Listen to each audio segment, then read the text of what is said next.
বিসমিল্লাহির রহমানির রহিম। জি, আপনার নাম কি? আনোয়ারুল ইসলাম। আমার পিতা শমশের আলী, গ্রাম জাহাঙ্গীরপুর। আমি 2016 সালে নির্বাচন করে হেরে গেছি। 2021 সালে নির্বাচিত আমি মেম্বার, 7 নম্বর ওয়ার্ড, 1 নম্বর আলোকঝাড়ি ইউনিয়ন পরিষদ। আমি চাই মানবাধিকার বাংলাদেশে প্রতিষ্ঠিত হোক এবং মানবাধিকার করার উদ্যোগে আমি সপক্ষে কাজ করতে চান? কাজ করতে চাই। তো ধন্যবাদ আপনাকে। আমি একটু জানতে চাই যে আপনি মানবাধিকার প্রশ্নে যে কথাগুলো বলছেন অত্যন্ত বাস্তবতা। তবে আপনি যে ক্ষমতায় আছেন সে ক্ষমতা থেকে আপনি মানবাধিকার কতটুকু প্রতিষ্ঠিত করতে পেরেছেন বলে আপনার মনে করেন? মানবাধিকার হচ্ছে যাতে আমরা মানুষের প্রতি অনাধিকার কোনো চর্চা না হয়, এইটার প্রতি আমি দৃষ্টি আকর্ষণ করি। আর একটা জিনিস সেটা হল আইন শৃঙ্খলা বাহিনীর সঙ্গে আমরা ওতপ্রোতভাবে যেই সুষ্ঠু সমাধান দেওয়া যায় সেই পক্ষে আমি জনগণের সঙ্গে কাজ করি। আপনি কয়টা মেয়েকে বিয়ে দিয়েছেন, অনাথ অসহায় দুস্থ মেয়েকে?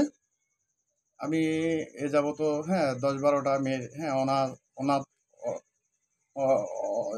দূরস্থ লোকদের বিয়ে শাদিতে সহযোগিতা করছি এবং তাদের সংসার এখন জীবনযাপন খুব সুন্দর। শীতের সময় কতগুলো কম্বল টম্বল বিতরণ করছেন অসহায় দুস্থ মানুষের ক্ষেত্রে? অসহায় দুস্থ মানুষের জন্য আমি আমি পার্সোনালিভাবে নিজস্ব অর্থ থেকে আমি 100 কম্বল দিয়েছি গত শীতের মৌসুমে। আর যতটুকু পারি অসহায় মানুষের মাঝে আমি সার্বিকভাবে বিয়ে শাদী আরও অন্য প্রতিবন্ধী জন্য আমি সার্বিকভাবে সহযোগিতা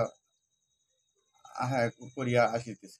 আচ্ছা, আপনার প্রতিবন্ধী কার্ড কতগুলো করেছেন আপনি? প্রতিবন্ধী কার্ড যাবত আমি মেম্বার হওয়ার পরে 37টা না 38টা প্রতিবন্ধী কার্ড। হুইল চেয়ার দিয়েছেন কাউকে আপনি? না, হুইল চেয়ার আমি দিই নাই। ওইটা তো উপজেলা পরিষদের আন্ডারে, আমাদের ওই নাই।